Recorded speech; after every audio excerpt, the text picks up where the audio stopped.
అయితే ఈ కాళేశ్వరం ప్రాజెక్ట్ని ఏదైతే నిర్మిస్తూ ఉన్నారో అది పూర్తిగా కుంగిపోయిందట. అంటే మీరు గమనించవచ్చు ఇక్కడ ఎలాంటి పరీక్షలు లేకుంటే ఆ భూమి యొక్క పరీక్షలు చేయకుండానే అంత పెద్ద ప్రాజెక్టు చేయడం వల్ల కుంగిపోయింది.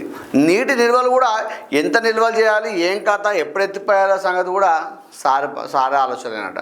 మీరు గమనించారు ఇంతకుముందు పోయిన సంవత్సరం అంటే బీఆర్ఎస్ పార్టీ దిగిపోయే 2 సంవత్సరాల ముందు ఒకసారి మొత్తం ఆ కాలుష్య నీళ్ళని నింపిళ్ళు, మొత్తం ఎత్తిపోసిళ్ళు, ఎంబడే వర్షం కొట్టింది, అవన్నీ మళ్ళీ కిందికి వచ్చినాయి.